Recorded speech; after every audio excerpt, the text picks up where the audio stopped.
Question number 13 हम देख रहे हैं अनसॉल्व्ड एक्सरसाइज का, current electricity chapter number 12। A hot plate of electric oven is connected to 220 volt connected to 220 volt line has two resistance coil A and B, each of 24 ohm resistance। Okay, हर एक का दो coil है ए और B, दोनों का resistance 24 है, विच may be use separately, जिसे हम सेपरेटली यूज कर सकते हैं, सीरीज में यूज कर सकते हैं, पैरेलल में भी यूज कर सकते हैं। तो इन तीनों केस में करंट कितना होगा वो हमको बताना है। ओके, तो यहाँ पर first case when this coil used separately, first case हम बात कर रहे हैं सेपरेटली।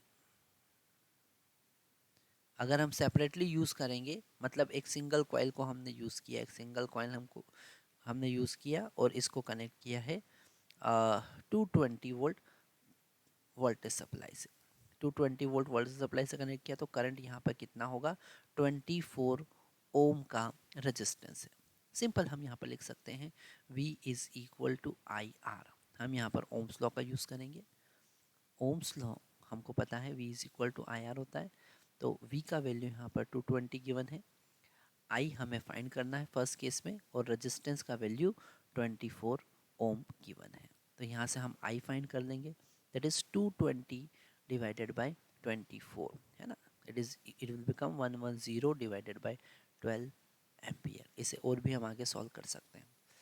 सेकेंड केस की अगर हम बात करें, when they are using in series, okay, तो अगर हमने एक 24 और दूसरा 24 ओम की कॉइल को हमने 220 वोल्ट से सीरीज में लगा रखा है, ओके, तो यहाँ पर करंट आई कितना फ्लो होगा, दैट इज 24, दैट इज 24, ये ए था और ये बी था, ओके।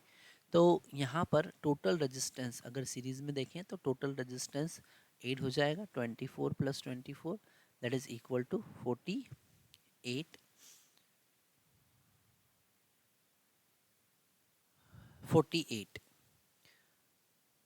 Is equal to 48। और हम अगर करंट की बात करेंगे I that is equal to V by R, तो यहाँ पर आर की जगह पर हम 48 का यूज़ करेंगे, सो 220 डिवाइडेड बाई 48, ये हो जाएगा 110 डिवाइडेड बाई 24।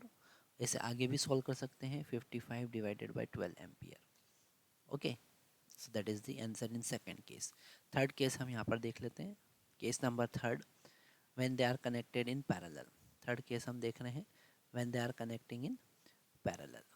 तो एक कॉइल है ए और उसको हमने बी के साथ में पैरेलल में कनेक्ट किया है, और यहाँ पर हम 220 वोल्ट पावर सप्लाई लगा रहे हैं, okay.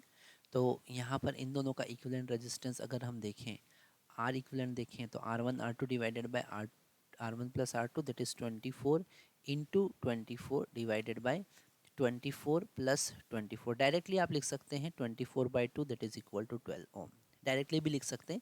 If we are connecting n similar resistance in parallel the equivalent resistance is equal to R by n, है ना, तो यहाँ पर 2 है तो R/2 that is 24/2 that is 24. So this current I is equal to